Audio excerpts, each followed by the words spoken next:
नमस्कार, एक बार फिर से स्वागत है आपका आपके अपने चैनल उत्तराखंड एग्जाम गुरु में। उत्तराखंड एग्जाम गुरु में आज हम सॉल्व करेंगे समीक्षा अधिकारी, सहायक समीक्षा अधिकारी प्रारंभिक परीक्षा 2016 उत्तराखंड आरओ एआरओ प्री 2016। ये पेपर है उत्तराखंड आरओ एआरओ का। और इसी प्रकार के प्रश्न जो आपका आगामी आरओ एआरओ होगा उसमें भी आएंगे। तो 2016 का आरओ एआरओ का ये पेपर है। चलिए पेपर को सॉल्व करते हैं। देखिए इसमें हम मेन जो बातें हैं वो देख लेते हैं। प्री एग्जाम जो होगा वो 2 घंटे का होगा, जिसमें 150 अंकों की परीक्षा होगी और 150 प्रश्न होंगे और ऋणात्मक अंकन जो होगा 1/4 यानी कि 1/4 होगा। चलिए पेपर को सॉल्व करना हम स्टार्ट करते हैं। उम्मीद करते हैं ये वीडियो आपको पसंद आएगी। पेपर फर्स्ट जनरल स्टडी, इसमें एक ही पेपर होता है प्री एग्जाम में। हम हिंदी में इस पेपर को सॉल्व करेंगे। चलिए स्टार्ट करते हैं। पहला प्रश्न हमारे सामने है, निम्न में से कौन शरीर में प्रतिरोधक क्षमता विकसित करता है। पहला प्रश्न है, देखिए जब कोई बाहरी आक्रमण हमारे शरीर में रोगाणुओं का होता है तो शरीर में एंटीबॉडीज बनती हैं। चाहे विषाणु जीवाणु कोई भी शरीर में हमला करे तो उसके खिलाफ जो हमारी प्रतिरोधक क्षमता को बढ़ाने के लिए शरीर के अंदर रचना होती है वो एंटीबॉडीज की होती है। तो एंटीबॉडी यहाँ पर आंसर हो जाएगा। चलिए अगला प्रश्न है, निम्न में से किसके द्वारा स्वाइन फ्लू होता है। तो स्वाइन फ्लू जो होता है विषाणु यानी कि वायरस के द्वारा होता है और इस वायरस का नाम जो होता है H1N1 इस वायरस का नाम कहा गया है। चलिए अगला प्रश्न है कि प्रोटीन का मुख्य तत्व क्या है। देखिए मेन एलिमेंट कह रहा है। वैसे प्रोटीन में हाइड्रोजन, नाइट्रोजन, ऑक्सीजन, कार्बन ये सभी होते हैं और जो मैक्रोमोलिक्यूल जो होता है वो नाइट्रोजन होता है। प्रोटीन जो होते हैं वो एमिनो एसिड्स से बने होते हैं। एमिनो एसिड्स के बहुलक होते हैं के बहुलक। तो प्रोटीन का जो मैक्रो एलिमेंट है यानी कि बड़ा एलिमेंट यानी मुख्य तत्व जो है वो नाइट्रोजन हो जाएगा। अगला प्रश्न है, ऊष्मागतिकी का प्रथम नियम संरक्षण के सिद्धांत से संबंधित है। तो ऊष्मागतिकी का प्रथम नियम यह है कि ऊर्जा न तो उत्पन्न की जा सकती है न नष्ट की जा सकती है। तो यह ऊर्जा संरक्षण से संबंधित है। इसका जो आंसर हो जाएगा सी ऊर्जा हो जाएगा।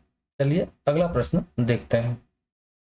पर्यावरणीय समस्याओं के कारण किस कीटनाशक का प्रयोग कम किया जाने लगा है। तो पहले से डीडीटी का उपयोग बहुतायत से होता था कीटनाशक के तौर पर, लेकिन जो डीडीटी है इसके टॉक्सिकेंट परसिस्ट करने लग गए पर्यावरण में। तो पर्यावरणीय समस्याओं के कारण डीडीटी का जो प्रयोग है अब वह कम किया जाने लगा है। अगला प्रश्न है, निम्न में से किसके द्वारा पेट्रोल जनित आग को बुझाया जाता है। देखिए पेट्रोल की आग को पानी से नहीं बुझाया जा सकता क्योंकि पेट्रोल की आग जो है पानी को वाष्पित कर देती है। इसलिए पेट्रोल की आग बुझाने के लिए शुष्क यानी कि ड्राई CO2 का प्रयोग किया जाता है, कार्बन डाइऑक्साइड या ड्राई CO2। अगला प्रश्न है, फल पकाने का हार्मोन है। तो फल पकाने का जो हार्मोन है वो इथाइलिन है। इथाइलिन की मदद से आप देखते हैं कि कृत्रिम रूप से भी फल पकाए जाते हैं। अगला प्रश्न है, सूरजमुखी पौधे के बीजों में होता है। तो आप जानते हैं सूरजमुखी पौधे के जो बीज होते हैं उनमें तेल होता है जो खाद्य तेल के रूप में प्रयोग किया जाता है। पारसेक मात्रक है, पारसेक दूरी का मात्रक है। चार्ल्स बेबेज द्वारा विकसित किया गया प्रथम यांत्रिक कंप्यूटर कहलाता था। तो प्रथम यांत्रिक कंप्यूटर जो है उसे एनालिटिकल इंजन कहा गया। इसका ऑप्शन बी हो जाएगा।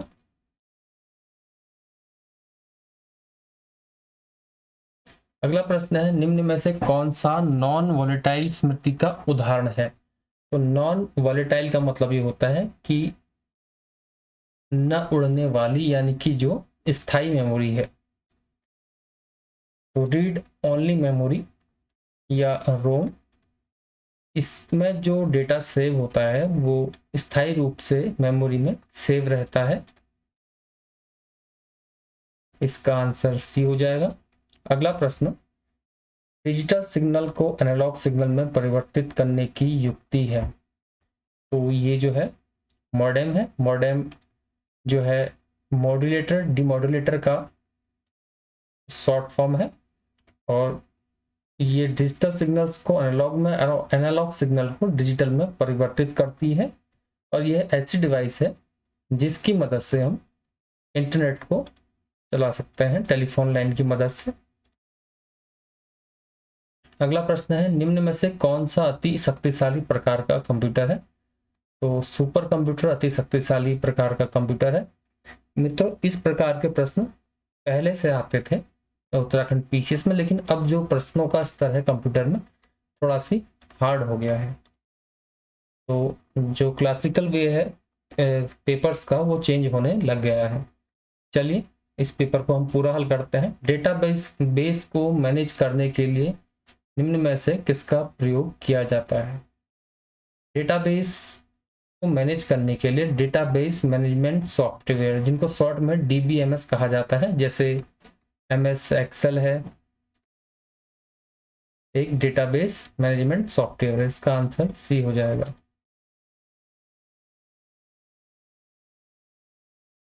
चलिए अगला प्रश्न, 15वां प्रश्न है। हम हिंदी रूपांतरों को देखते हैं प्रश्नों के। अभी हम सेट ए सॉल्व कर रहे हैं यहाँ पर। तो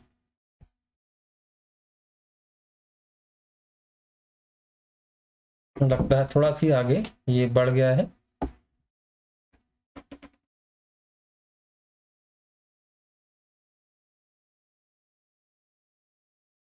चलिए स्टार्ट करते हैं फिर से। कुछ टेक्निकल प्रॉब्लम हो गई थी। चलिए 15वां प्रश्न, पेंटियम शब्द संबंधित है।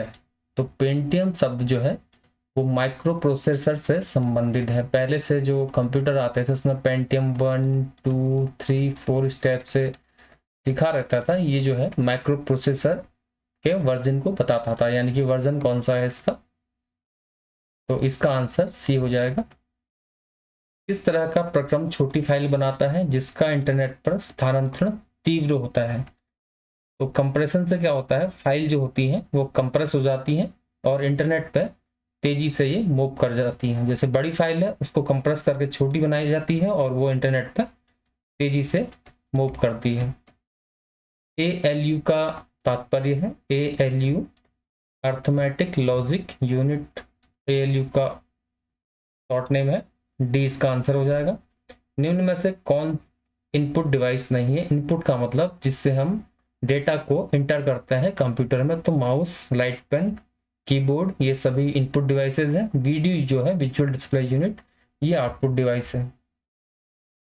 अगला प्रश्न 19वां है, कंप्यूटर की किस पीढ़ी में ट्रांजिस्टर का प्रयोग हुआ? तो ट्रांजिस्टर जो है वो दूसरी पीढ़ी में यूज में आए थे। पहली पीढ़ी में वैक्यूम ट्यूब्स का प्रयोग हुआ था। निम्नलिखित नदियों में से कौन सी नदी भूमध्य रेखा को 2 बार काटती है? जैरे नदी जो है ये भूमध्य रेखा को 2 बार काटती है। अगला प्रश्न है, निम्नलिखित युग्मों देश राजधानियों में कौन सुमेलित नहीं है? तो नहीं है में आप थोड़ा सी गौर कर लेंगे।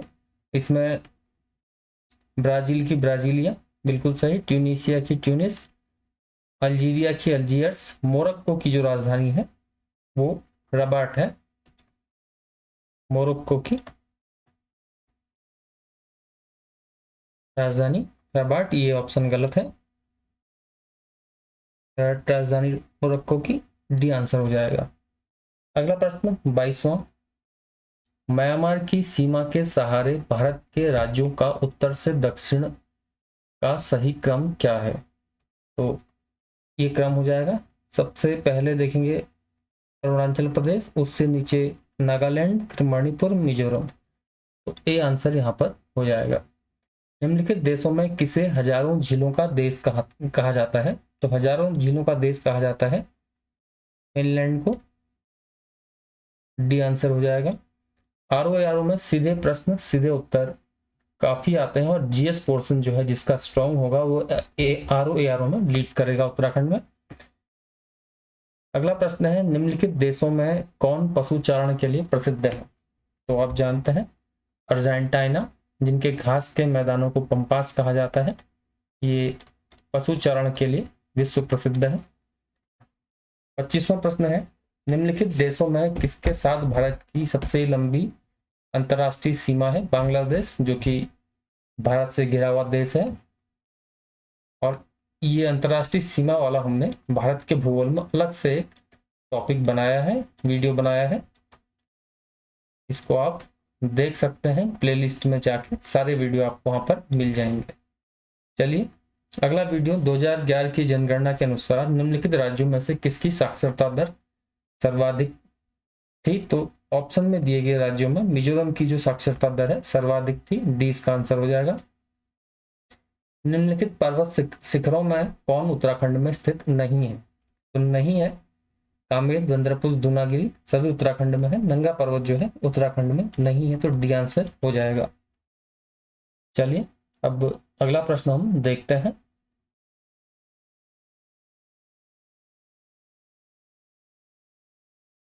अगला प्रश्न हिंदी माध्यम में हम देखने के लिए रुकते हैं। देखिए ये आ गया 28वां प्रश्न। संयुक्त राष्ट्र के 2015 के आकलन के अनुसार 2030 में विश्व की जनसंख्या कितनी हो जाएगी? तो इसका सही उत्तर है 8.5 अरब, यानी कि 20 का आंसर हो जाएगा। भारत के निम्नलिखित तटों में किस पर औसत समुद्र तल मापा जाता है? तो औसत समुद्र तल भारत में चेन्नई के समुद्र तट पर मापा जाता है। 30वां प्रश्न है, कौन सा गलत है? गोदावरी दक्षिण भारत की सबसे बड़ी नदी है, बिल्कुल सही। कोसी नदी को बिहार का शोक कहा जाता है, बिल्कुल सही। और ब्रह्मपुत्र पूर्ववर्ती नदी है, बिल्कुल सही। गंगोत्री जो है गोमुख से निकलती है, ये ऑप्शन गलत हो जाएगा, और इसका आंसर हो जाएगा गंगोत्री जो है गंगा नदी गंगोत्री से निकलती है, सॉरी गंगा नदी गंगोत्री से निकलती है, ऑप्शन गलत हो जाएगा। ये गंगा निकलती है गोमुख से, तो डी इसका आंसर हो जाएगा।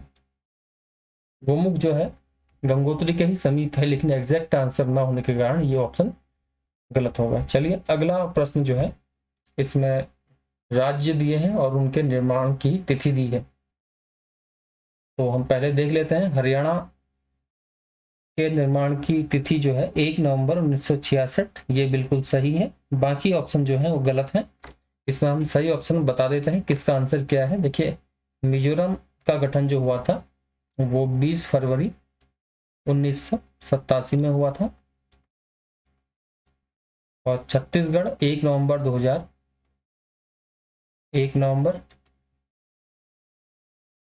2000, और तेलंगाना का गठन 2 जून 2014 को हुआ था। तो इस प्रकार ऑप्शन ए जो है वो यहाँ पर सही होगा।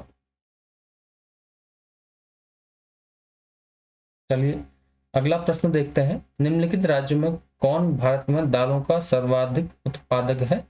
तो भारत में दाल जो है मध्य प्रदेश में सर्वाधिक होती है। अगला प्रश्न, निम्नलिखित देशों में किसके पास विश्व का सर्वाधिक बॉक्साइट का भंडार संचित भंडार है? तो बॉक्साइट का सर्वाधिक भंडार जो है वो ऑस्ट्रेलिया में है। ये आंसर सही हो जाएगा इसका। अगला प्रश्न, निम्नलिखित राज्यों में किसका वन क्षेत्र भारत में सर्वाधिक है? तो इसका आंसर जो हो जाएगा कि मध्य प्रदेश में वन क्षेत्र भारत में सर्वाधिक है।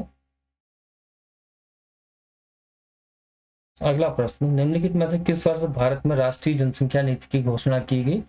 तो राष्ट्रीय जनसंख्या नीति की घोषणा जो की गई थी सन 2000 में की गई थी। बी ऑप्शन बिल्कुल सही होगा। विश्व जनसंख्या दिवस कब मनाया जाता है? 11 जुलाई को।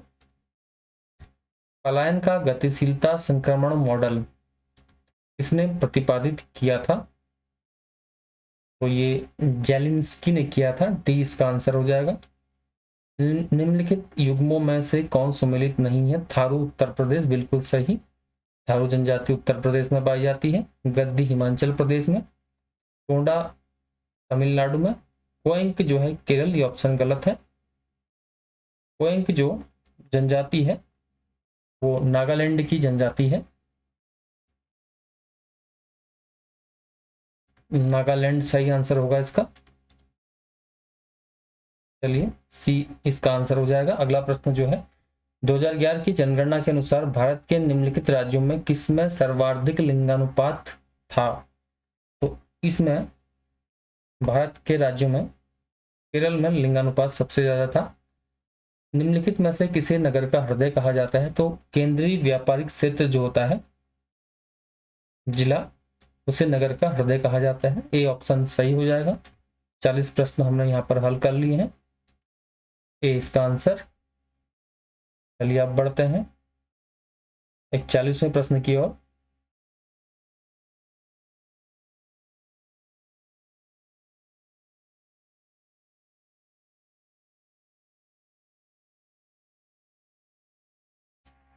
एक 40वां प्रश्न हमारे सामने। भारतीय नगरों का कार्यात्मक वर्गीकरण किसने किया था? भारतीय नगरों का कार्यात्मक वर्गीकरण जो किया था वो अशोक मित्रा ने किया था।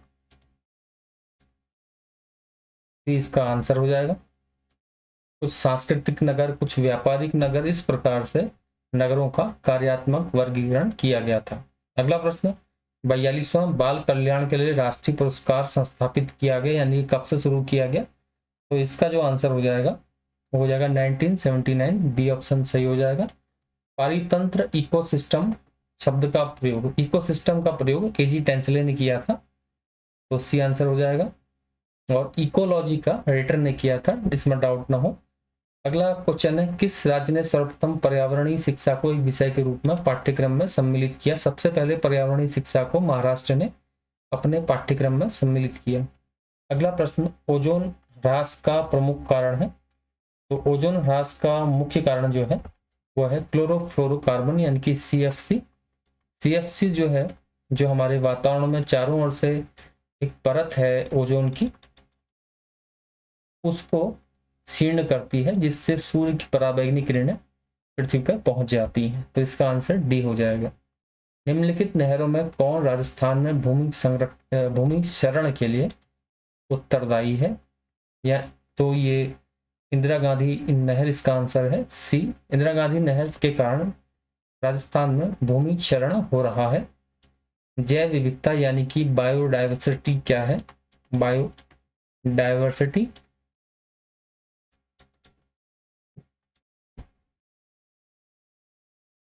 बायोडाइवर्सिटी जो है संपूर्ण प्रजातियां, जिसमें जीव जंतु पेड़ पौधे, संपूर्ण जीन व संपूर्ण पारितंत्रों का योग जैव विविधता कहलाती है। ए इसका आंसर हो जाएगा। निम्नलिखित में से अम्ल वर्षा के लिए यानी कि एसिडिक रेन के लिए उत्तरदायी कौन है? तो उत्तरदायी जो कारक है वो है सल्फर डाइऑक्साइड और नाइट्रोजन ऑक्साइड। इसका आंसर हो जाएगा। अगला प्रश्न 49। देखिए मेगाथर्म जो होते हैं पौधे वो पाए जाते हैं मेगाथर्म पाए जाते हैं आपके भूमध्य रेखीय प्रदेशों में, और मीजोथर्म उष्ण कटिबंधीय प्रदेशों में, माइक्रोथर्म पाए जाते हैं आपके शीतोष्ण कटिबंधीय प्रदेशों में, और हैकीज थर्म पाए जाते हैं टुंड्रा प्रदेशों में। यानी कि 2 3 4 1 ऑप्शन डी इसका राइट आंसर हो जाएगा। हमने अभी तक 49 प्रश्न जो है यहाँ पर हल कर लिए हैं। अब हम 50वां प्रश्न यहाँ पर हल करेंगे ARO एग्जाम 2016 का। और ये PDF आप हमारे टेलीग्राम चैनल से प्राप्त कर सकते हैं, जिसका लिंक हम डिस्क्रिप्शन में दे देंगे, और हमारे अबाउट सेक्शन में भी आप लिंक को प्राप्त कर सकते हैं। चलिए अगला प्रश्न है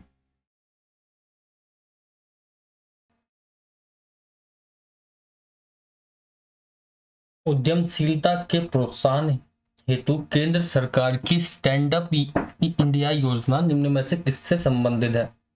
तो स्टैंड अप इंडिया योजना जो है इसके बारे में हमने अपने योजना वाले सेक्शन में पढ़ा रखा है, प्लेलिस्ट में आप देख सकते हैं। योजनाएं हमने सभी पढ़ा रखी हैं।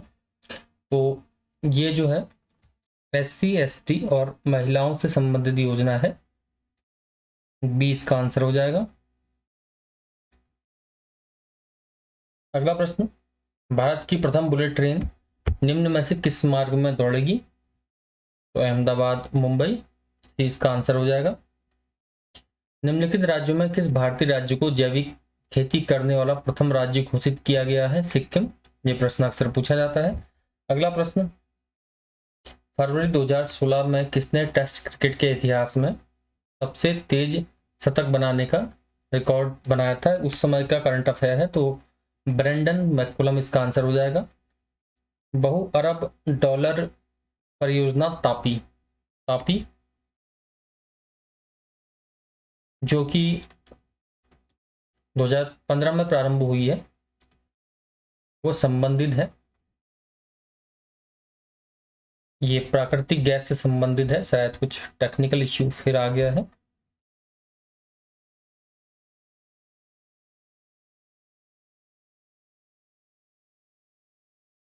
तापी प्राकृतिक गैस से संबंधित परियोजना है, 2015 में प्रारंभ हुई थी। वर्ष 2016-17 को सार्क देशों द्वारा मनाया जाएगा। तो 16-17 में सार्क देशों द्वारा 2016-17 को सांस्कृतिक विरासत वर्ष के रूप में मनाया गया। उस समय का ये करंट अफेयर है जब ये पेपर हुआ था। अगला प्रश्न, आंग सांग सू की म्यांमार की राष्ट्रपति के रूप में शपथ ग्रहण नहीं कर पाई, क्यों नहीं कर पाई?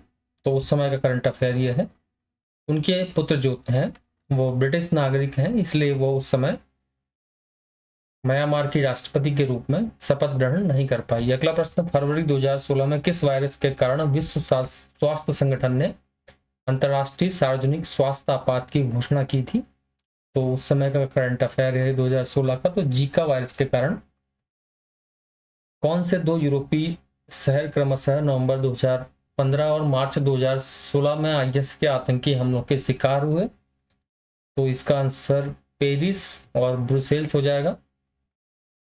उस समय का करंट अफेयर का ये प्रश्न है। चलिए अगला प्रश्न हम देखते हैं।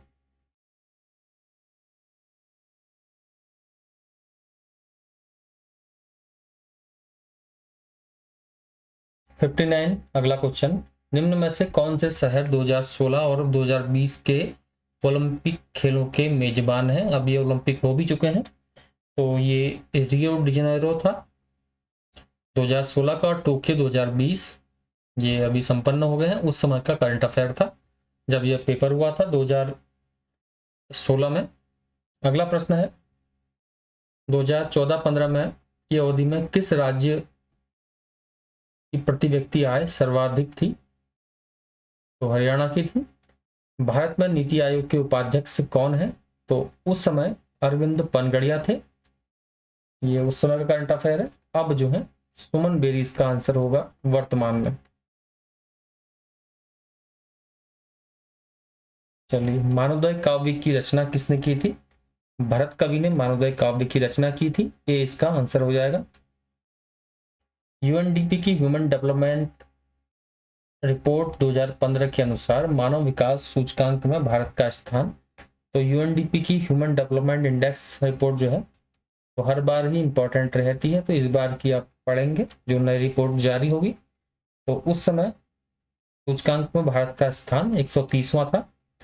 बंद अर्थव्यवस्था, बंद अर्थव्यवस्था का मतलब है कि जिसमें ना तो निर्यात होता है ना आयात होता है, यानी कि विदेश व्यापार नहीं होता है। डी इसका आंसर हो जाएगा। National institute for rural development यानी कि राष्ट्रीय ग्रामीण विकास संस्थान स्थित है, ये हैदराबाद में स्थित है। चलिए अगला प्रश्न है, वैट लगता है, वैट यानी कि वैल्यू एडेड टैक्स जिसको अब समाप्त कर दिया गया है, इसकी जगह पर GST आ गया है। तो उस समय के प्रश्न के हिसाब से इसका आंसर जो होगा सभी चरणों पर लगता है इसका। उत्पादन और विक्रय के मध्य सभी चरणों पर यह लगता था। उसकी जगह प्रतिस्थापित करके 1 जुलाई 2017 से जीएसटी यानी कि गुड्स एंड सर्विस टैक्स लाया गया है। अगला प्रश्न ऊपर 301 क्या है? ये अमेरिकी व्यापार कानून है। भारत में श्वेत क्रांति का जनक किसे कहा जाता है? डॉक्टर वर्गीज कुरियन को भारत में श्वेत क्रांति का जनक कहा जाता है। अगला प्रश्न, पंचायतों में भारत में पंचायतों द्वारा निम्न में से कौन सा कर संग्रहित किया जाता है? तो बिक्री कर नहीं, सीमा शुल्क नहीं, भू राजस्व भी नहीं, स्थानीय मेलों पर कर पंचायतें संग्रहित कर सकती हैं। इसका आंसर डी हो जाएगा। चलिए अगला प्रश्न जो है वो गांधी जी के आंदोलनों से संबंधित है, तो हम इनको क्रम में लगाना है। 70वां प्रश्न है 70। महात्मा गांधी के निम्नलिखित आंदोलनों को प्रारंभ से सही क्रम में व्यवस्थित कीजिए। तो देखिए सबसे पहले जो आंदोलन हुआ था वो कौन सा हुआ था? चंपारण। ये हुआ था 1917 में। उसके बाद अहमदाबाद वाला आंदोलन मार्च 1918 में। उसके बाद खेड़ा सत्याग्रह, ये भी अहमदाबाद के बाद 1918 में हुआ था। उसके बाद असहयोग आंदोलन जो कि 1920 में हुआ था और जिसको चौरा चौरी घटना के कारण गांधी जी ने स्थगित कर दिया था। तो इसका आंसर हो जाएगा चंपारण, अहमदाबाद, खेड़ा, असहयोग। तो ए इसका आंसर हो जाएगा। चलिए अगला प्रश्न, भारत में प्राचीन भारत में संगम क्या था? ये प्रश्न भी काफी इंपॉर्टेंट है। तमिल कवियों का संघ या मंडल, इसे संघ कहा जाता था, तो संगम कहा जाता था। इसका आंसर ए हो जाएगा। खजुराहो मंदिर किसने बनवाए थे? खजुराहो के मंदिर चंदेल राजाओं द्वारा बनाए गए थे। ए इसका आंसर हो जाएगा। देखिए इसमें सीधे प्रश्न और सीधे उत्तर आते हैं आरओ में। आप प्रश्नों का टाइप इनसे देख सकते हैं। चलिए अगला प्रश्न, साबरमती आश्रम का वास्तविक नाम क्या था? तो सत्याग्रह आश्रम भी साबरमती आश्रम को कहा जाता था। बी इसका आंसर हो जाएगा। 1906 से 1920 के मध्य मोहम्मद अली जिन्ना की भूमिका भारत के स्वतंत्रता संघर्ष या संग्राम में थी। तो उस दौर में जो मोहम्मद अली जिन्ना थे वो राष्ट्रवादी और धर्मनिरपेक्ष थे। 1920 तक, 1906 से 1920 तक। चलिए अगला प्रश्न, दलित अधिकारों की सुरक्षा के लिए डॉक्टर बी आर अम्बेडकर ने 3 पत्रिकाएं निकाली, निम्न में से कौन उनमें से एक नहीं है? तो इसका जो आंसर हो जाएगा, देखिए मूक नायक निकाली थी इन्होंने, बहिष्कृत भारत भी निकाली थी, इक्वालिटी जनता ये भी निकाली थी, लेकिन बहिष्कृत समाज जो है ये नहीं थी। तो ये इसका आंसर हो जाएगा।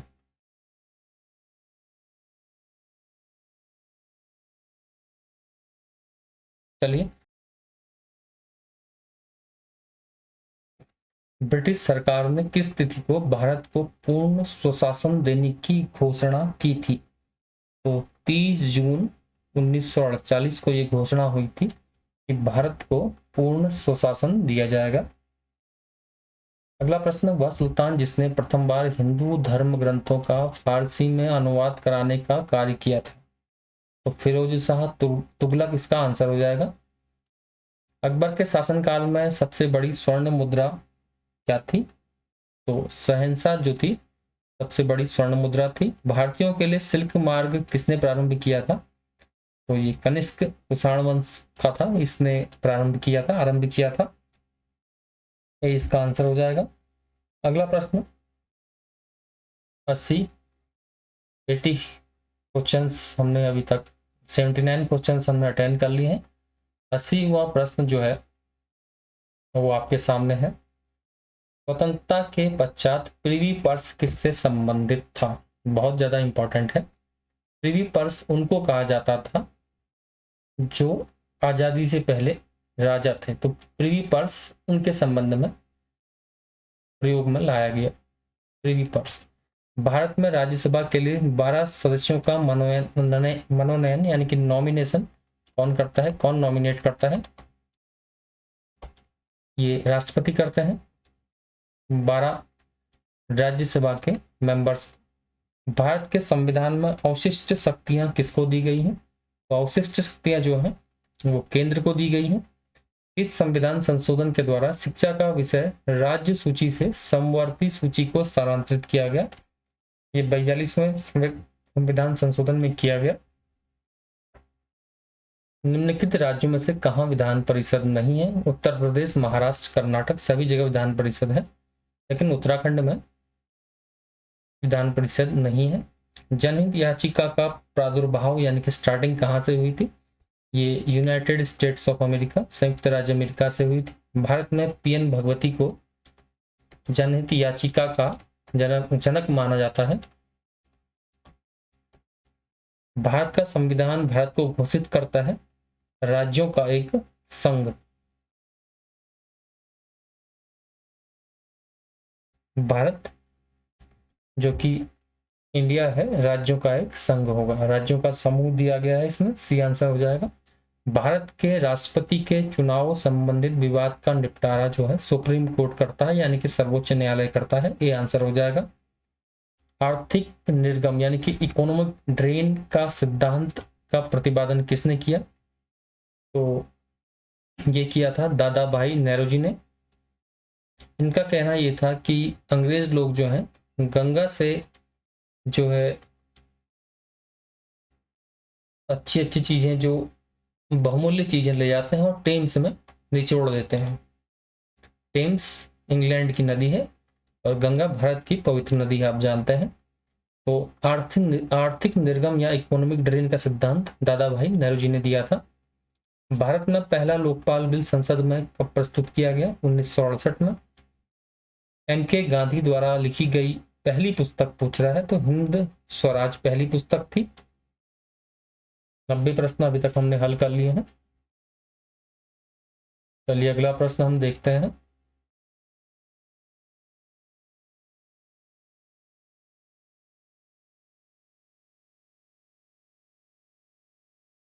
चलिए 91वें प्रश्न में हम पहुंच गए हैं। बजट का मुख्य उद्देश्य क्या होता है? जवाबदेही सुनिश्चित करना, बिल्कुल। प्रबंधन के साधन के रूप में कार्य करना, बिल्कुल सही। आर्थिक विश्लेषण हेतु सुविधा देना, बिल्कुल सही। उपयुक्त सभी, तो सभी सही हैं, तो डी इसका आंसर हो जाएगा। अगला प्रश्न, संसदीय सरकार जिस सिद्धांत पर कार्य करती है वह है? तो संसदीय सरकार जो है शक्तियों का विभाजन, अंकुश एवं संतुलन, विधायिका और कार्यपालिका में घनिष्ठ संबंध, तो ये बिल्कुल सही हो जाएगा। न्यायपालिका का कार्यपालिका पर नियंत्रण, ये तो सही नहीं होगा, तो सी इसका आंसर हो जाएगा। तो संसदीय सरकार विधायिका और कार्यपालिका में घनिष्ठ संबंध में सिद्धांत पर कार्य करती है। भारत में संसद में शून्यकाल शुरू होता है। शून्यकाल जो है ये जनतंत्र में भारत की ही देन है, ये ठीक दोपहर 12 बजे स्टार्ट होता है। अगला प्रश्न, भारतीय संविधान का कौन सा भाग नागरिकता से संबंधित है? तो नागरिकता आर्टिकल 5 से 11 भाग 2 नागरिकता से संबंधित है। अब जो ये प्रश्न आ रहे हैं 95 से, प्रश्न संख्या 95 से लेके 124 तक के प्रश्न जो ये हैं, करीबन 30 प्रश्न हैं। ये जो प्रश्न हैं आपके, ये होंगे संख्यात्मक अभियोग्यता,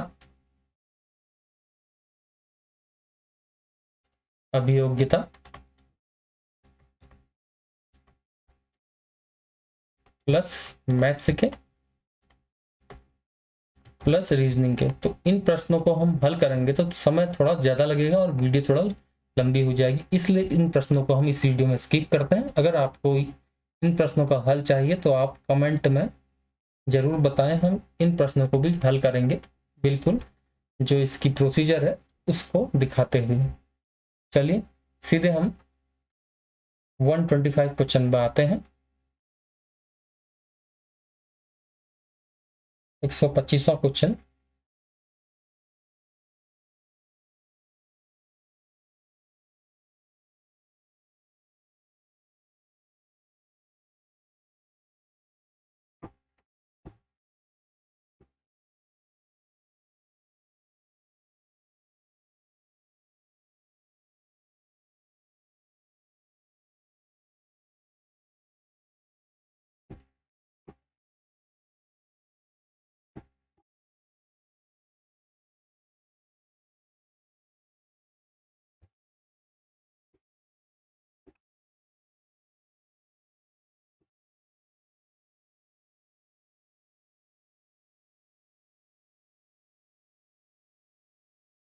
चलिए नेविगेट कर लेते हैं इस फॉर्म 125वें क्वेश्चन में। 125वां प्रश्न जो है मेजर सोमनाथ शर्मा से संबंधित है। हम हिंदी रूपांतर वाले प्रश्नों को देखते हैं।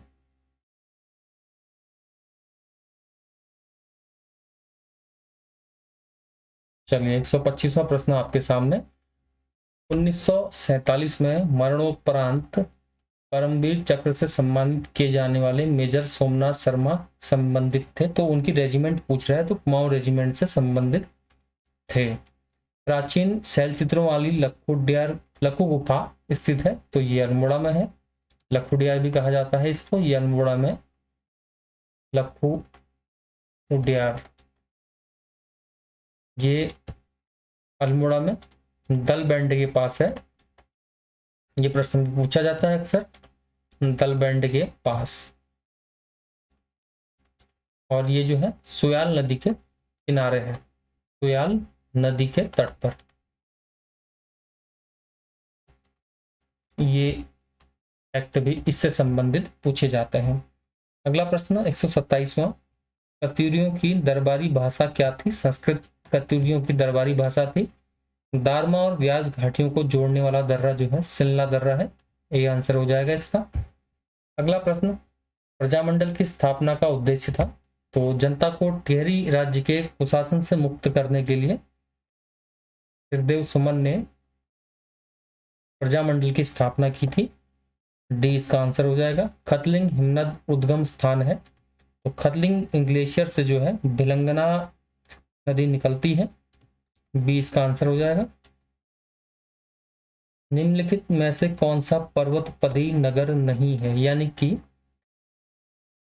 उससे लगा हुआ पर्वतीय प्रदेश नहीं पाया जाता है? टनकपुर में चंपावत पाया जाता है, पर्वत का लगा हुआ इलाका। कोटद्वार में भी बिल्कुल पर्वत लगे हुए हैं पर्वत के पद में। और रुद्रपुर जो ये पूरा प्लेन है, ये पर्वत पदी नहीं है। और डी हरिद्वार, ये भी पर्वतपदी नगर है, तो इसका आंसर जो हो जाएगा सी हो जाएगा। अगला प्रश्न जो है, तो प्रसिद्ध कैलाश मानसरोवर यात्रा गुजरती है, तो ये लिपुलेख दर्रे से गुजरती है। बी इसका आंसर हो जाएगा। निम्नलिखित में कौन एक उत्तराखंड में रेल यातायात का अंतिम बिंदु नहीं है, यानी कि इसके आगे रेल यातायात नहीं होता है। अंतिम स्टेशन काठगोदाम अंतिम स्टेशन है, इसके बाद कोई स्टेशन नहीं आता है। और इसके बाद है देहरादून, इसके बाद भी कोई स्टेशन नहीं है। हरिद्वार, कोटद्वार और लक्सर, तो लक्सर नहीं है, लक्सर के आगे डी जंक्शंस पाए जाते हैं। नंदौर दून किस जनपद में स्थित है? तो दून जो है संरचनात्मक घाटियों को कहा जाता है। नंदौर दून जो है नैनीताल में स्थित है। अगला प्रश्न, हिमालय में मुख्य सीमा भ्रंश यानी कि मेन सेंट्रल थ्रस्ट लाइन अलग करती है, तो ये महान हिमालय और लघु हिमालय को अलग करती है। महान और लघु, इसके बीच में MCT, main central thrust. D इसका आंसर हो जाएगा। अगला प्रश्न 136, 136, the historical name of Uttarkashi, Uttarkashi का ऐतिहासिक नाम क्या है?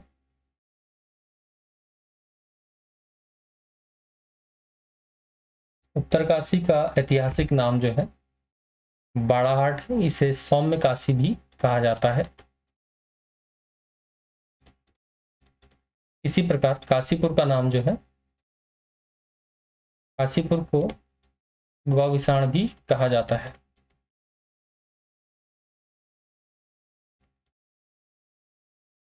उत्तराखंड में औपनिवेशिक संघर्ष किस काल में प्रारंभ हुआ? तो ये गोरखा काल में औपनिवेशिक संघर्ष जो है उत्तराखंड में स्टार्ट हो गया था।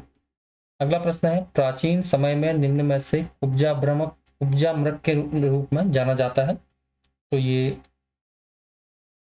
138 का जो आंसर होगा ऋषिकेश हो जाएगा। ये आंसर बिल्कुल सही। चलिए अगला प्रश्न हमने जो है प्रश्न श्रृंखला में 138 क्वेश्चन हल कर लिए हैं।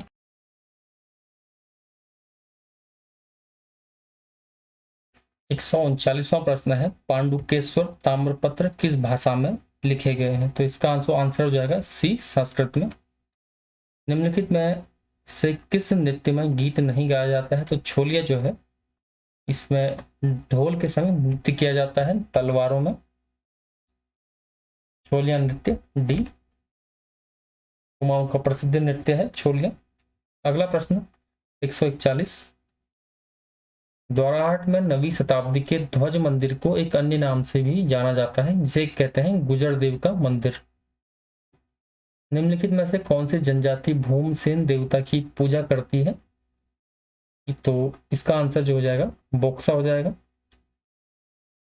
ये भीमसेन भी हो सकता है प्रश्न में, भीमसेन या भूमसेन। उत्तराखंड में पीतल नगरी की स्थापना अल्मोड़ा में की जा रही है, डी आंसर हो जाएगा। उत्तराखंड में 38वें राष्ट्रीय खेल किस वर्ष आयोजित होंगे? पहले ये 2018 में आयोजित होने थे, किसी कारण से ये नहीं हो पाए। अब ये जो है 2024 में 38वें खेल होंगे, क्योंकि कोरोना की वजह से भी नहीं हो पाए और अन्य कारणों से नहीं हो पाए, तो अब 2024 में राष्ट्रीय खेल उत्तराखंड में होंगे। उत्तराखंड के किस शहर को हाल में भारत के स्वच्छ शहरों की सूची में 61वां स्थान मिला? तो ये 2016 के अनुसार है, तो उस समय के करंट अफेयर के हिसाब से इसका आंसर जो है वो ए हो जाएगा। उत्तराखंड में राष्ट्रपति शासन लागू हुआ, ये करंट अफेयर भी है और कभी भी पूछा जाता है। 27 मार्च 2016 को उत्तराखंड में पहली बार राष्ट्रपति शासन लागू हुआ था। आनुवांशिकी में निम्न में से कौन प्रभावी है? तो प्रभावी पूछ रहा है, तो प्रभावी यहाँ पर RH फैक्टर हो जाएगा। जैव प्रौद्योगिकी द्वारा कैंसर के इलाज के लिए तैयार की गई औषधि है, तो ये इंटरफेरॉन है। मनुष्य के फेफड़ों में कितने भाग पाए जाते हैं? तो 5 इसका आंसर हो जाएगा। और लेफ्ट में 2 और राइट में 3 भाग, यानी कि कुल 5 भाग, 5 लोब्स हो जाएंगे। पक्षी जो अपना ऊपरी जबड़ा हिला सकता है, तोता अपना ऊपरी जबड़ा हिला सकता है। इस प्रकार हमने जो प्रश्न हल किए हैं उत्तराखंड ROA के 120 प्रश्न हमने हल किए हैं। इसमें से परीक्षा में प्रश्न पूछे जाने की संभावना पूरी रहती है। ARO 2016। आपको वीडियो कैसी लगी कमेंट में ज़रूर बताएं, और वीडियो अच्छी लगी तो लाइक ज़रूर करें, और इसी तरह की अपडेट्स के लिए आप चैनल को सब्सक्राइब करें। फिलहाल इस वीडियो में इतना ही। बहुत बहुत धन्यवाद।